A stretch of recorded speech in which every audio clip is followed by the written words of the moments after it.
Faites ce que j'ai dit ou vous pouvez démissionner. Harper Vance n'avait pas élevé la voix. Elle n'en avait pas besoin. La salle de contrôle devint silencieuse. 40 ingénieurs figés en plein mouvement, les machines bourdonnant derrière eux comme un public retenant son souffle. Emmett Hargrove la regarda pendant un long moment. Il ne dit rien, puis ferma son ordinateur portable. Il ne discuta pas. Il prit le dossier noir à côté de son clavier et se leva, la chaise reculant d'1 centimètre toute seule. Personne ne bougea pour l'arrêter. Personne ne comprenait encore ce qu'il emportait réellement avec lui en franchissant la porte. Si vous avez déjà regardé quelqu'un s'éloigner en sachant d'une certaine manière que c'était vous qui aviez tort, restez avec celui-ci jusqu'à la fin. 2 semaines plus tôt, il ne faisait pas encore assez froid à Pittsburgh pour qu'Emmett Hargrove porte la veste qui était toujours accrochée, intouchée, près de sa porte d'entrée. Elle avait appartenu à sa femme, une habitude plutôt qu'un vêtement, conservé parce que Georgia aimait la voir là quand elle partait pour l'école. Il préparait des flocons d'avoine à 6 heures tous les matins, emballait son déjeuner dans la même boîte bleue, vérifiait dans son sac à dos le dossier qui devait être signé, et conduisait 11 minutes jusqu'à Iron Bridge Systems, où son badge indiquait technicien de maintenance principale, et où personne ne demandait ce que ce titre signifiait autrefois. Georgia avait 8 ans, vive de la façon dont le deviennent les enfants lorsqu'ils ont appris très tôt que les adultes peuvent disparaître sans prévenir. Elle ne se souvenait pas de sa mère. Pas vraiment. Seulement d'une odeur de savon à la lavande et d'une photographie qu'Emmett gardait sur le réfrigérateur, dont un coin rebiquait légèrement à cause de 3 années de vapeur. Il ne lui en disait jamais plus que ce qu'elle demandait. Elle ne demandait jamais grand-chose. C'était l'arrangement qu'ils avaient construit ensemble.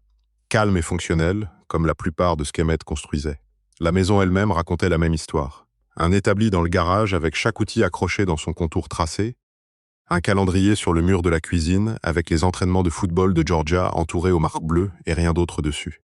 Il avait appris à ses dépens qu'une vie pouvait fonctionner avec très peu si l'on était prêt à faire les mêmes petites choses au même petit moment chaque jour, sans se demander si c'était suffisant. Chez Iron Bridge, l'arrangement était différent. Harper Vance avait hérité de l'entreprise 9 mois plus tôt après que son père, Walter Vance, se fût effondré à son bureau un mardi après-midi pour ne jamais se réveiller. Elle avait passé ces 9 mois dans des pièces remplies d'hommes qui connaissaient son père depuis plus longtemps qu'il ne la connaissait. Hochant la tête à des choses qu'elle était censée déjà comprendre, apprenant à lire un bilan financier de la même manière que d'autres apprennent une deuxième langue. Tard le soir, terriblement seule. Sterling Reed Holdings voulait acquérir la division des systèmes de contrôle d'Iron Bridge et l'acquisition était assortie d'une date limite. Une migration complète de l'architecture de sécurité de l'usine dans les 10 jours, vérifiée et validée avant que l'équipe technique de l'acheteur n'arrive pour l'inspecter. Le chiffre 10 avait poursuivi Harper pendant 3 nuits consécutives d'un sommeil qui n'arrivait jamais tout à fait. 2 membres du conseil d'administration avaient déjà suggéré doucement, dans ce langage prudent que les gens utilisent quand ils pensent à quelque chose de moins doux, que l'entreprise avait peut-être besoin de quelqu'un de plus expérimenté pour piloter une transaction de cette envergure. Harper avait souri pendant les 2 conversations, était rentrée chez elle ensuite, et s'était assise dans sa voiture dans l'allée pendant 11 minutes avant d'entrer, sans pleurer, juste assise, laissant le moteur faire des cliquetis en refroidissant. Elle avait grandi en regardant son père diriger cette entreprise à l'instinct et avec obstination dans des proportions à peu près égales, et elle avait supposé, à tort, qu'une version de cet instinct arriverait simplement en même temps que le titre. Il n'était pas encore arrivé. Elle commençait à soupçonner que cela fonctionnait autrement. Bennett Cross, le directeur des opérations de l'entreprise, avait élaboré le calendrier lui-même. Il l'avait présenté à Harper dans une salle de conférence avec vue sur la rivière, tapotant un pointeur laser contre des diapositives qui promettaient efficacité, croissance, un avenir qu'Iron Bridge ne pourrait autrement s'offrir. Il connaissait son père depuis 22 ans. Il prononçait son prénom de la manière dont les gens prononcent les prénoms des enfants qu'ils gardaient autrefois. Familier et légèrement condescendant, et Harper le laissait faire, parce qu'il était plus facile de laisser couler que de combattre un ton que personne d'autre dans la pièce ne semblait remarquer. Ce qu'il n'avait mis sur aucune diapositive, c'était la clause de son propre contrat, celle qui déclenchait une prime et un siège au conseil d'administration de Sterling Reed le jour où l'accord serait conclu dans les délais. Il l'avait négocié 8 mois plus tôt, discrètement, par l'intermédiaire d'un avocat qui ne partageait pas les bureaux du conseil juridique d'Iron Bridge. Emmett avait lu le plan de migration 2 fois avant de dire quoi que ce soit. Puis il était entré dans le bureau de Bennett sans s'annoncer et lui avait dit sans animosité que 10 jours ne suffisaient pas pour tester un système de verrouillage de sécurité qui contrôlait les vannes de pression de toutes les laies. Bennett lui avait répondu que le calendrier n'était pas négociable. Emmett avait rétorqué qu'il le serait, tôt ou tard, d'une manière ou d'une autre, et était parti avant que la conversation ne tourne à quelque chose sur lequel aucun des deux ne pourrait revenir. C'était la première fois qu'Harper le regardait vraiment. Pas l'uniforme de technicien, pas le badge accroché de travers à la poche de sa chemise, Mais l'homme en dessous, debout dans l'encadrement d'une porte, refusant d'être ébranlé par un titre qui surpassait le sien de 3 niveaux. Elle ne savait pas encore ce que ce refus allait leur coûter à tous les deux. Elle avait interrogé Bennett à son sujet par la suite, l'air de rien, dans l'ascenseur. Bennett avait balayé la question d'un geste de la main. « Hargrove est ici depuis plus longtemps que la moquette », avait-il dit. Doué avec les vannes. Pas tellement pour la vue d'ensemble. Harper avait classé cette description dans un coin de sa tête sans vraiment y croire. De la même façon qu'elle avait appris à classer la plupart des choses que Bennett lui disait en passant. La réunion où cela s'était produit était censée être de routine. Lors d'une revue de l'état d'avancement du projet, avec l'équipe des opérations entassée dans la salle de contrôle parce que la salle de conférence principale était déjà réservée pour une réunion avec les avocats de l'acheteur. Bennett présenta le calendrier révisé et accéléré comme s'il était déjà acté, comme si la présence de l'Assemblée n'était qu'une formalité. Emmett, debout près du fond avec les bras croisés, dit que ce n'était pas sûr. Bennett répondit que la sécurité n'était pas la préoccupation de son département ce trimestre, et quelqu'un près du premier rang rit nerveusement avant de s'arrêter. Harper n'avait pas prévu de dire quoi que ce soit. Elle avait passé la matinée au téléphone avec l'avocat de Sterling Reed, écoutant une voix expliquer patiemment les pénalités inscrites dans l'accord pour tout retard au-delà de la date convenue, et la date limite lui semblait alors moins être un chiffre qu'une main serrée autour de sa gorge. Quand Emmett répéta calmement qu'il ne certifierait pas un système qu'il n'avait pas testé correctement, quelque chose en elle lâcha prise, quelque chose qui n'avait rien à voir avec lui et tout à voir avec les 9 derniers mois. C'est à ce moment-là qu'elle avait dit « Faites ce que j'ai dit ou vous pouvez démissionner ». Elle regarda quelque chose changer derrière ses yeux. Pas de la colère, quelque chose de plus proche de la déception, et elle faillit retirer ses mots. Presque. Puis Bennett dit, assez bas pour qu'elle seule puisse l'entendre, « Nous n'avons pas de temps à perdre avec des susceptibilités froissées, Harper. » Et elle laissa passer l'instant au lieu de le corriger, et elle repenserait à ce choix précis plus qu'à n'importe quelle autre décision qu'elle avait prise ce mois-là. Emmett ferma son ordinateur portable, prit son dossier et sortit. Il ne claqua pas la porte. Il n'éleva pas la voix en partant. La pièce resta silencieuse pendant 11 secondes complètes après son départ, ce qui sembla, à tous ceux qui s'y trouvaient, considérablement plus long. Ce qu'elle ne savait pas, ce que presque personne dans cette pièce ne savait, à l'exception de la seule personne qui se tenait très immobile près de la porte avec les bras pleins de dossiers, c'était qu'Emmett avait écrit le code de verrouillage original lui-même 17 ans plus tôt. Assis de l'autre côté d'une table à dessin face à un homme beaucoup plus jeune et beaucoup moins sûr de lui nommer Walter Vance, qui l'avait embauché directement à la sortie d'un programme de formation et n'avait jamais, en 17 ans, dit à sa fille le nom de l'ingénieur qui avait conçu la moitié du système qu'elle possédait maintenant. Adele Whitlock, la directrice des ressources humaines d'Ironbridge, avait été dans cette pièce tout le temps. Elle regarda la mâchoire d'Emmett se crisper au son du nom de Walter dans sa propre bouche, un accident de frustration plus qu'une confession, et elle regarda l'expression d'Harper changer, elle aussi. La façon dont le visage d'une personne change lorsqu'un fait réorganise les meubles de tout ce qu'elle pensait comprendre. Emmett n'avait pas eu l'intention de le dire. C'était sorti de travers pour défendre le code plutôt que lui-même. J'ai construit ce système de verrouillage avec votre père à l'époque où ce bâtiment avait encore une chaudière à charbon au sous-sol, avait-il dit, et il avait immédiatement eu l'air de regretter de l'avoir fait. Il ne s'était pas étendu, il n'en avait pas besoin. Walter Vance était mort depuis 9 mois, et entendre son nom prononcé avec ce genre de familiarité dans cette voix, dans cette pièce, frappa Harper dans un endroit qu'elle n'avait pas protégé. Adele posa les dossiers très soigneusement sur le bureau le plus proche, de la façon dont une personne pose quelque chose lorsque ses mains ont commencé à trembler légèrement et qu'elle ne veut pas que quiconque le remarque. Il y avait un document posé dans un tiroir verrouillé de son bureau, datant de 14 ans, portant la signature de Walter et enveloppé d'une clause de confidentialité plus stricte que toute autre chose dans le bâtiment. Elle l'avait lu exactement une fois la semaine de son embauche, et plus jamais ensuite parce qu'elle avait promis de ne pas le faire. Harper demanda à Emmett de répéter ce qu'il avait dit. Il ne le fit pas. Il reprit son dossier, déclara que le système de verrouillage nécessitait 9 jours supplémentaires de tests au minimum, et sortit avant que Bennett ne puisse transformer la réunion en un référendum sur son attitude. Harper resta là un instant de plus qu'elle ne l'aurait voulu, fixant l'espace où il s'était tenu, consciente qu'Adele la regardait au lieu de regarder la porte.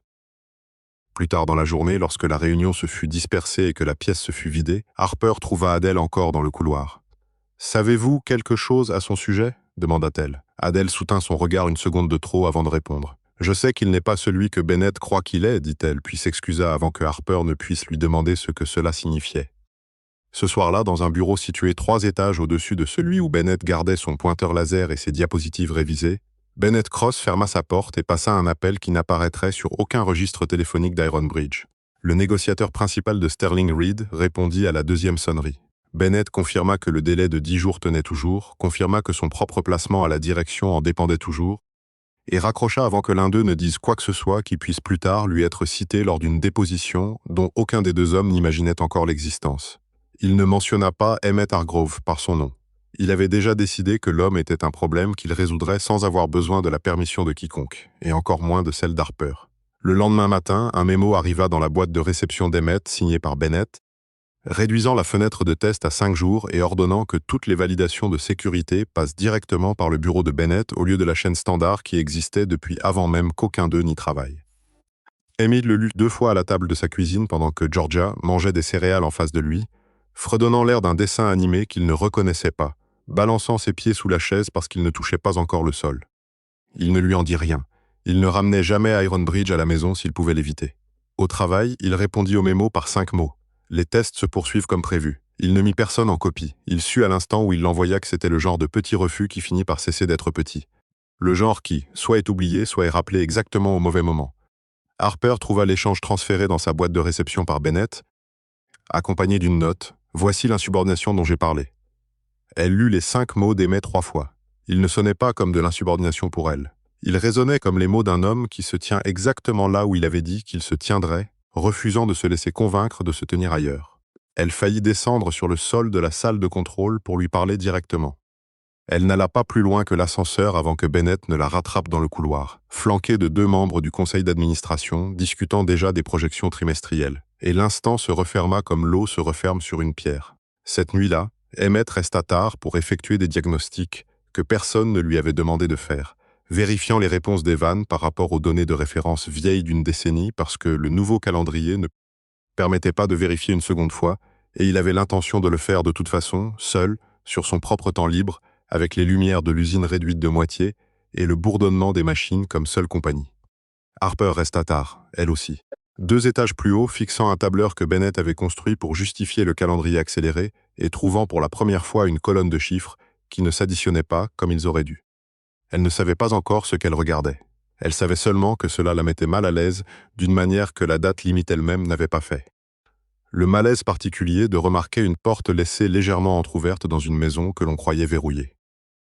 L'école de Georgia organisait une assemblée le vendredi de cette semaine-là, le genre avec des décorations en papier de construction et une scène trop petite pour la chorale qui s'y entassait, les gradins grinçant sous 20 paires de pieds agités. Emmett était assis sur une chaise pliante près du fond, téléphone silencieux, regardant sa fille articuler les paroles d'une chanson sur la gentillesse. Elle s'était entraînée sous la douche pendant 1 mois, chantant faux et ne s'en souciant absolument pas. Ensuite, elle lui tendit un dessin de leur maison qu'elle avait fait en cours d'art plastique, avec 3 bonshommes allumettes debout devant. L'un d'eux portait une jupe en triangle qui, expliqua Georgia très sérieusement, était censée être sa mère. Même si elle ne l'avait jamais vue en porter une, l'ayant seulement imaginée à partir de la photographie sur le réfrigérateur. Emmett le plia soigneusement dans la poche de sa veste. Il ne pleura pas devant elle. Il attendit qu'elle se soit endormie sur la banquette arrière pendant le trajet du retour, les lampadaires glissant sur son visage en lente bande orange, et alors il s'autorisa à ressentir le poids de toute la semaine pendant environ 90 secondes avant de le ranger à nouveau. La façon dont il rangeait la plupart des choses, plié assez petit pour être porté sans que personne n'en remarque le poids. De retour chez Ironbridge, Harper avait demandé discrètement à l'un des analystes financiers, après les heures de bureau, de sortir le dossier complet du contrat de Sterling Reed, et pas seulement le résumé que Bennett avait fait circuler au conseil. L'analyste avait hésité avant d'accepter, jetant un coup d'œil vers la porte du bureau de Bennett comme si celui-ci pouvait les entendre à travers 2 étages et un couloir. Harper ne lui avait pas demandé pourquoi il hésitait. Elle soupçonnait déjà la réponse. Le mardi suivant, debout devant le panneau de contrôle de l'aile et pour effectuer un test de pression que Bennett n'avait pas autorisé, Emmett trouva un défaut dans la vanne d'arrêt secondaire que le calendrier accéléré aurait complètement manqué. C'était petit, le genre de défaut qui reste silencieux pendant des mois jusqu'à ce qu'il ne soit plus petit du tout. Une fracture de contrainte de l'épaisseur d'un cheveu dans un joint de boîtier qui avait encore 18 mois de durée de vie estimée sous charge normale et considérablement moins sous la charge que le nouveau calendrier de Bennett lui imposerait. Il l'a documenté, photographié sous 3 angles différents et a envoyé le rapport par le canal de sécurité standard au lieu de l'envoyer au bureau de Bennett, exactement comme l'exigeait l'ancien protocole et exactement comme le nouveau mémo l'interdisait. Harper en reçut une copie parce que l'ancien protocole la mettait toujours en copie par défaut, et personne n'avait pensé à modifier cela. Elle le lut debout dans sa cuisine à 11 heures du soir, le café devenu froid à côté de son ordinateur portable, le langage clinique du rapport ne faisant rien pour adoucir ce qu'il décrivait réellement. Elle comprit enfin ce que les 5 mots avaient signifié. Les tests se poursuivent comme prévu. Ils ne l'avaient pas défié. Ils protégeaient quelque chose qu'elle ne savait pas menacer. Quelque chose couvert des empreintes de son père, qu'elle les reconnaisse déjà ou non. Elle pensa descendre le rapport elle-même au bureau de Bennett le lendemain matin. Elle pensa à beaucoup de choses cette semaine-là qu'elle ne finit pas par faire, et resta éveillée plus longtemps que d'habitude, se demandant pourquoi c'était devenu une telle habitude dernièrement. Georgia avait une dent de lait qui bougeait cette semaine-là et passa la plus grande partie du dîner à la faire aller et venir avec sa langue, narrant le processus en détail avec soin. Pendant qu'Emmett essayait de manger autour de ses commentaires, il lui dit de ne pas forcer. Elle lui répondit qu'elle ne forçait pas, elle l'aidait à avancer, ce qui était différent, et il laissa la nuance de côté parce que se disputer avec une enfant de 8 ans sur la philosophie dentaire semblait être le seul combat qu'il pouvait se permettre de perdre cette semaine-là.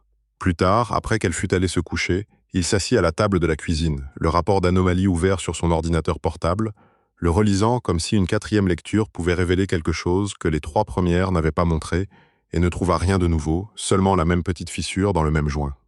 Patient et peu impressionné par tout le bruit que cela s'apprêtait à provoquer. Bennett entendit parler du rapport d'anomalie avant que Harper n'ait fini son café le lendemain matin. Il qualifia cela de coup monté lors d'un petit déjeuner avec 2 membres du conseil d'administration, leur expliqua qu'Emmett Hargrove fabriquait des retards à cause d'une rancune que personne ne pouvait nommer, brossant le portrait d'un technicien mécontent réglant de vieux comptes sur le dos de l'entreprise. Au moment où Harper arriva au bureau, le récit avait déjà pris une forme qu'elle n'avait pas choisie et qu'elle ne pouvait pas facilement défaire. Elle convoqua Emmett pour une réunion privée cet après-midi-là. Eux deux seuls pour la première fois depuis la salle de contrôle. La porte fermée face à un étage plein de gens qui faisaient semblant de ne pas regarder à travers la vitre. Elle lui demanda clairement si le défaut était réel. Il dit oui. Elle demanda s'il pouvait attendre 9 jours de plus. Il répondit que non, pas en toute sécurité, pas avec la charge que le nouveau calendrier allait lui imposer. Elle lui demanda pourquoi il n'avait pas simplement fait ce qu'elle lui avait dit de faire, pourquoi il avait choisi le mémo qu'elle avait détesté écrire plutôt que l'ordre qu'elle avait réellement donné. Il la regarda longuement avant de répondre. Le genre de regard qui lui donna brièvement l'impression d'être la seule autre personne dans le bâtiment. « Parce que c'est vous qui auriez dû vivre avec ce qui se serait passé si je l'avais fait, » dit-il, « et je ne pense pas que vous nous l'auriez pardonné à aucun de nous deux. » Rien dans cette phrase n'était chaleureux. Elle n'était pas censée l'être, mais elle resta avec elle plus longtemps que tout ce que Bennett avait pu dire en 9 mois de réunion du conseil. Plus longtemps que n'importe quel tableur, diapositive ou promesse concernant l'avenir que Sterling Reed était censé leur acheter. Elle quitta cette conversation sans avoir rien décidé, ce qui, sur le moment, lui parut être sa propre forme de décision. Bennett agit plus vite qu'aucun d'eux ne s'y attendait. Dès le jeudi, un avis d'infraction écrit se trouvait sur le bureau de Harper, alléguant qu'Emmett avait délibérément retardé une vérification d'expédition la semaine précédente, coûtant à l'entreprise un montant suffisamment élevé pour déclencher automatiquement un examen de licenciement selon la politique de l'entreprise. Harper le lut 2 fois. Les chiffres étaient précis, les dates exactes, tout était arrangé pour paraître inattaquable.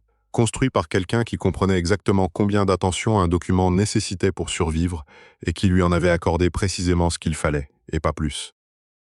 Elle faillit s'en rendre compte, faillit remarquer que le retard en question s'était produit un jour où Emmett était documenté par l'horodatage de son propre rapport de sécurité, en train d'exécuter le diagnostic que Bennett lui-même avait initialement demandé avant que le calendrier ne change. Mais la réunion du conseil était dans 20 minutes et Bennett se tenait déjà dans l'encadrement de sa porte, lui disant que le vote sur Sterling Reed dépendait de la capacité d'Ironbridge à montrer à l'équipe de l'acheteur qu'elle pouvait faire respecter ses propres normes. Qu'une hésitation maintenant serait perçue comme une faiblesse par des gens déjà nerveux au sujet de l'accord. Elle signa le licenciement cet après-midi-là, son stylo bougeant plus vite que son bon sens, et ne s'autorisa pas à y penser pendant qu'elle le faisait. Comme on évite de regarder directement quelque chose de trop brillant. La nouvelle fit le tour du bâtiment avant même que le superviseur d'Emmett ne l'appelle à l'étage. Au moment où il atteignit le bureau, la moitié de l'étage le savait déjà, l'observant derrière des écrans où il faisait semblant de travailler, les conversations s'éteignant à son passage. Il écouta l'explication sans interrompre. Il récupéra le dossier qu'il avait porté toute la semaine, celui avec le dessin de Georgia toujours glissé à l'intérieur, et sortit par les mêmes portes qu'il avait franchies 2 semaines plus tôt. Sauf que cette fois, personne ne l'attendait de retour, et le silence qui l'accompagna fut plus lourd que le premier ne l'avait été. Harper observait depuis le bureau vitré au-dessus cette même vue que Bennett aimait tant, et ne dit rien pour l'arrêter. Elle se répétait que ce n'était plus entre ses mains, que le processus avait simplement suivi son cours comme il était censé le faire. Elle n'y croyait pas entièrement et resta à la fenêtre plus longtemps que l'instant ne l'exigeait, fixant le parking jusqu'à ce que son camion sorte et disparaisse passer le portail. Adele avait rejoint Ironbridge 14 ans plus tôt en tant que coordinatrice junior du personnel, embauchée par Walter Vance en personne lors d'un entretien qui avait duré 11 minutes et consistait principalement à lui demander si elle pouvait garder un secret sans avoir besoin d'en connaître la raison. Elle avait dit oui, surtout parce qu'elle avait besoin de ce travail, et avait passé les 14 années suivantes à découvrir que Walter parlait littéralement, que le dossier qu'il lui avait remis ce premier mois était destiné à rester dans un tiroir indéfiniment, non ouvert, non mentionné. Un petit poids verrouillé qu'elle porta à travers chaque promotion et réorganisation que l'entreprise traversa sans lui. Elle n'avait jamais, pas une seule fois, regretté d'avoir accepté. Elle s'était plus d'une fois demandé ce qui se passerait le jour où cela aurait enfin de l'importance. Ce soir-là, 3 étages au-dessus de la salle de contrôle vide, le téléphone d'Adele Whitlock sonna. Le numéro appartenait à un cabinet d'avocats de Philadelphie qu'elle reconnut immédiatement parce qu'elle ne leur avait parlé qu'une seule fois, 14 ans plus tôt, lorsque Walter Vance leur avait fait rédiger un document de fiducie qu'on lui avait demandé de sauvegarder et de ne plus jamais mentionner tant qu'elle travaillerait chez Ironbridge. L'avocat au bout du fil expliqua soigneusement que le processus de diligence raisonnable pour la fusion d'Ironbridge exigeait la divulgation complète de tout actionnaire détenant plus de 10% du capital de l'entreprise et que cette obligation de notification venait d'être déclenchée par la propre équipe juridique de Sterling Reed, épluchant les registres de l'entreprise que personne chez Ironbridge n'avait pensé à vérifier en premier. Adele resta très immobile après avoir raccroché, le téléphone encore chaud dans sa main. La clause de confidentialité qu'elle avait gardée pendant 14 ans contenait, enfouie dans son dernier paragraphe, une unique exception. Elle se dissolvait automatiquement au moment où une transaction d'entreprise majeure exigeait la divulgation du bénéficiaire de la fiducie. Ce moment, selon l'avocat, était déjà arrivé. 2 jours trop tard pour l'homme que cela concernait le plus. Le lendemain matin, elle demanda 15 minutes à Harper, ferma la porte du bureau derrière elle et posa sur le bureau un dossier qui reposait dans un tiroir verrouillé depuis avant que Harper n'ait fini l'université. Harper l'ouvrit, s'attendant à quelque chose en rapport avec le tableur de Bennett, les chiffres qui ne s'additionnaient toujours pas dans sa tête. À la place, elle trouva la signature de son père, un accord de fiducie daté de l'année de l'obtention de son diplôme, et un nom qu'elle venait de voir sortir du bâtiment la veille. Emmett Hargrove détient 12% d'Ironbridge Systems, déclara Adele, gardant la voix égale avec un effort visible. Votre père l'a mis en place lui-même il y a 14 ans. Il n'en a jamais parlé à personne, y compris à Emmett, jusqu'à ce que la fiducie arrive à échéance selon son propre calendrier. Elle est arrivée à échéance au printemps dernier. Personne n'était censé le savoir avant. Harper lut le document 2 fois, comme elle semblait lire tout ce qui était important dernièrement, comme si une seconde lecture pouvait adoucir ce que la première avait déjà rendu réel. Son père avait confié à cet homme une part de l'entreprise qu'il avait bâtie à partir d'un simple atelier d'usinage du côté nord, à l'époque où toute l'opération tenait dans un bâtiment 4 fois plus petit. Son père ne le lui avait jamais dit, et elle avait signé son licenciement moins de 24 heures plus tôt pour un rapport qu'elle n'avait pas pris le temps de remettre en question correctement. Elle demanda à Adele pourquoi il ne le lui avait pas dit lui-même ce jour-là dans la salle de contrôle lorsqu'il avait mentionné le nom de Walter. Adele secoua lentement la tête. « Il ne protégeait pas les actions, dit-elle. Je ne pense même pas qu'il y pense, honnêtement. Je pense qu'il protégeait le système de verrouillage. C'est la seule chose pour laquelle il ait jamais élevé la voix en 17 ans. Et même là, il ne l'a pas vraiment élevée. » Harper resta avec ça pendant un long moment, les mains à plat sur le bureau pour les empêcher de trembler. Puis elle demanda où il vivait, et Adele le lui dit, et aucune d'elles n'ajouta un mot à ce sujet, parce qu'il n'y avait plus rien à dire que le dossier n'avait pas déjà mieux exprimé. Bennett, informé dans l'heure que la divulgation de l'actionnaire avait eu lieu, comprit immédiatement ce que cela signifiait pour le vote dont il avait besoin avant que quiconque ne puisse organiser une opposition contre lui. Il avança la session d'urgence du Conseil de 2 jours, citant l'impatience de l'acheteur comme justification, et s'assura que le point à l'ordre du jour couvrant le consentement des actionnaires pour les transactions majeures soit formulé de manière suffisamment vague pour que la plupart des membres du Conseil ne pensent pas à demander qui exactement détenait encore une participation assez importante pour compter. Harper se rendit à l'adresse qu'Adele lui avait donnée le soir même. Une maison modeste dans une rue calme, avec une veste visible à travers une fenêtre près de la porte d'entrée, la lumière du porche déjà allumait bien que le soleil ne se soit pas complètement couché. Georgia répondit avant qu'Emmett n'atteigne le couloir. À 8 ans et nullement intimidée par les inconnus, elle informa Harper avec une confiance totale que son père était dans la cuisine et que le dîner était presque prêt si elle voulait rester. Comme si c'était l'offre la plus ordinaire du monde. Emmett apparut derrière sa fille un instant plus tard, s'essuyant les mains avec un torchon, et la chaleur aisée sur son visage s'estompa légèrement lorsqu'il reconnut qui se tenait sur son porche. « George, dit-il, va te laver les mains pour le dîner. » Elle y alla, jetant un coup d'œil en arrière, curieuse, avant de disparaître dans le couloir. Harper s'excusa avant même qu'il puisse dire quoi que ce soit. C'est sorti plus crûment qu'elle ne l'avait prévu. Aucun ménagement, aucune version des faits qui la fit paraître meilleure qu'elle n'avait réellement été. Elle lui parla de la fiducie, de son père, du rapport d'anomalie qui aurait dû le blanchir et qui ne l'avait pas fait parce que personne n'y avait accordé les 20 minutes nécessaires. Emmett écouta sans interrompre, de la même façon qu'il avait écouté son propre avis de licenciement 2 jours plus tôt. Les bras croisés nonchalamment, pas tant sur la défensive que fatigué. « Je ne veux pas des 12%, finit-il par dire une fois qu'elle eut terminé. Je ne les ai jamais demandés et je ne vais pas commencer à m'en servir maintenant juste parce que c'est pratique. Ce que je voulais il y a 2 semaines, c'était que quelqu'un me croie au sujet de la vanne avant qu'elle ne fasse la une des journaux.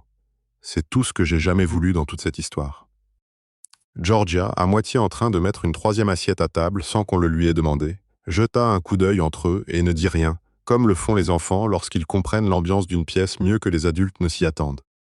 Harper regarda la petite cuisine ordinaire, le dessin scotché de travers sur le réfrigérateur à côté d'une photographie plus ancienne dont un coin rebiquait, et sentit dans sa poitrine quelque chose qui n'avait rien à voir avec Sterling Reed ou l'entreprise de son père. Quelque chose de plus calme et considérablement plus difficile à nommer. Elle lui parla du vote du conseil d'administration prévu 2 jours plus tard et de ce que cela signifierait s'il passait avant qu'il n'exerce ses droits.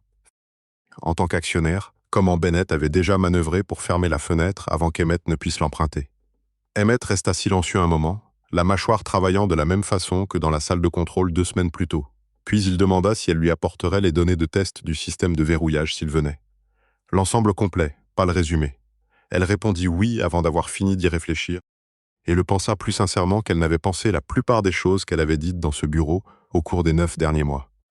Avant qu'elle ne parte, Georgia réapparut dans l'encadrement de la porte, fraîchement lavée, les cheveux humides sur les tempes, et demanda à Harper si elle aimait les spaghettis, car c'était ce qu'ils allaient manger, et il y en avait plein. Harper dit que oui, et elle le pensait, et elle resta exactement 4 minutes de plus qu'elle ne l'avait prévu. Debout dans une cuisine qui sentait l'ail et la sauce tomate, regardant Ahmed corriger la prise de sa fille sur la cuillère à pâte sans jamais détourner le regard de la conversation qu'il avait toujours avec Harper au-dessus de sa tête.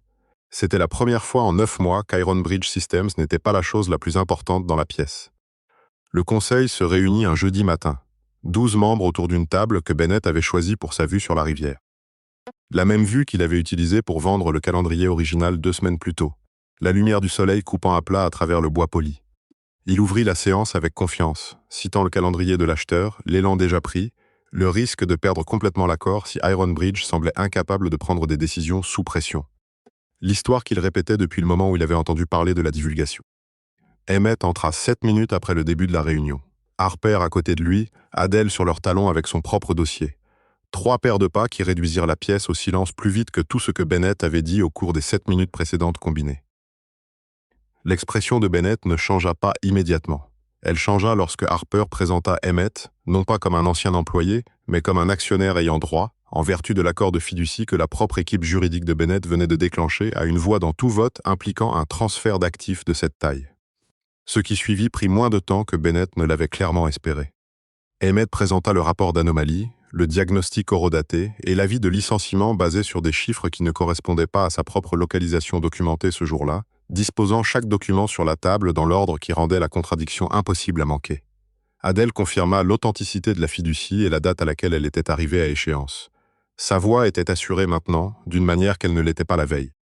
Harper, observant la contenance de Bennett se fissurer de l'autre côté de la table, produisit le tableur qu'elle avait trouvé des semaines plus tôt, la colonne de chiffres qui ne s'additionnait pas, maintenant recoupée avec une lettre d'offre de direction de Sterling Reed.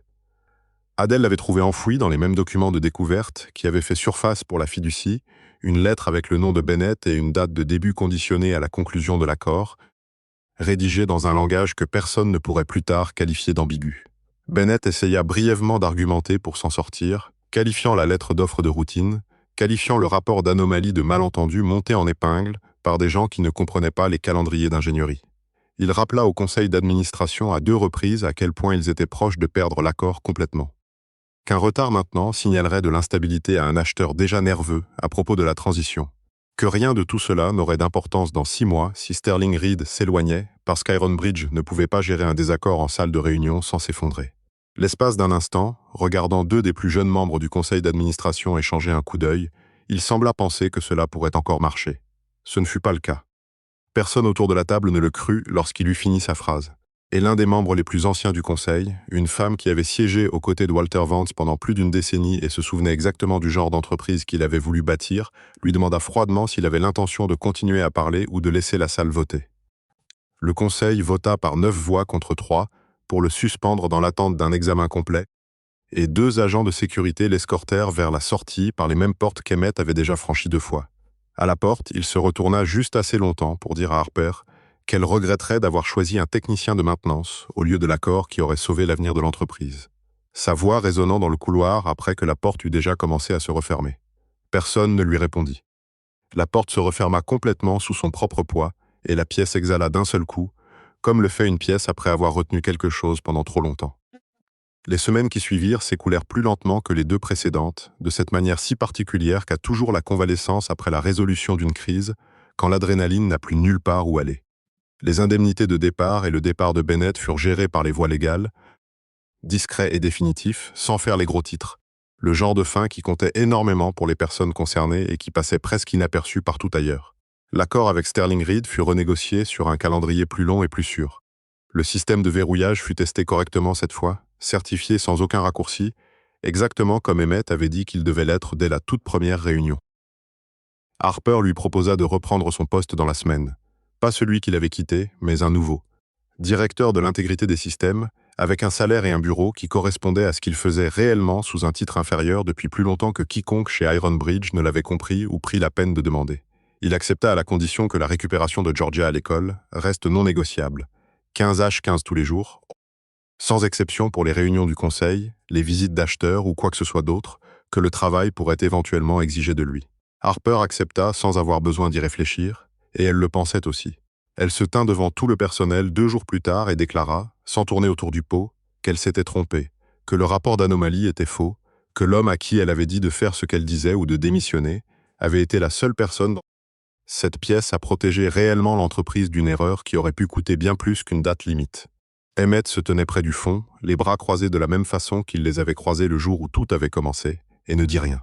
Bien que quelque chose dans son visage ait changé depuis, quelque chose de moins sur la défensive qu'avant, quelque chose de plus proche de la façon dont il regardait Georgia de l'autre côté de la table de la cuisine lors des matins ordinaires. Les mois passèrent comme ils le font lorsque personne ne guette le moment exact où les choses basculent. Emmett et Harper se retrouvèrent souvent dans les mêmes pièces, principalement pour des revues techniques, et occasionnellement lors d'un déjeuner qu'aucun d'eux n'avait prévu et qui s'étirait plus longtemps que l'un ou l'autre ne l'escomptait. Des conversations qui s'éloignaient des vannes et des calendriers pour s'aventurer sur un territoire qu'aucun d'eux ne nommait à voix haute. Georgia commença à demander avec désinvolture si Harper serait au dîner le vendredi, et Emmett arrêta de la corriger quand elle le faisait, cessa de prétendre que la question avait besoin d'être corrigée. Adèle regardait cela se produire depuis son bureau au bout du couloir, satisfaite d'une manière qui n'avait rien à voir avec la conformité de l'entreprise et n'en dit rien à personne, de la même façon qu'elle avait gardé le silence sur d'autres choses pendant 14 ans déjà, et y était devenue plutôt douée. Georgia perdit finalement sa dent un mercredi sur un morceau de pain grillé et insista pour la montrer à Harper la fois suivante où elle passa, la tenant entre 2 doigts avec la fierté particulière que les enfants réservent aux petites réussites violentes. Harper l'admira convenablement, gravement, comme le moment semblait l'exiger, et Emmett les regarda toutes les 2 depuis l'autre côté de la cuisine avec une expression qu'il ne prit pas la peine d'essayer. D'arranger pour qu'elle paraisse plus prudente qu'elle ne l'était réellement. Personne ne fit d'annonce. Il n'y avait pas un moment précis que l'un ou l'autre pouvait pointer du doigt et appeler le commencement. Cela s'était simplement accumulé, comme le fait la confiance lorsqu'on ne la brusque pas. Une petite soirée ordinaire à la fois, un dîner puis un autre, un vendredi qui devint la plupart des vendredis jusqu'à ce que l'accumulation soit simplement la forme de leur vie, et qu'aucun d'eux ne puisse se rappeler exactement quand cela avait commencé à être ainsi. Par une fin d'après-midi d'octobre, ils se tenaient tous les 2 près de la fenêtre du bureau qui était autrefois celui de Bennett, la ville devenant dorée puis grise alors que le soleil tombait derrière les ponts. L'entreprise portait le nom de la rivière qui accrochait la dernière lumière en long fils orange. Harper ne dit rien à propos des 12% ou de la fiducie, ni de son père qui aurait aimé cette vue. Elle pensait cependant que peut-être il ne l'aurait pas aimée autant que les 2 personnes qui se tenaient devant elle maintenant l'aimaient. Aucun d'eux n'avait cherché cela, aucun d'eux n'avait regardé.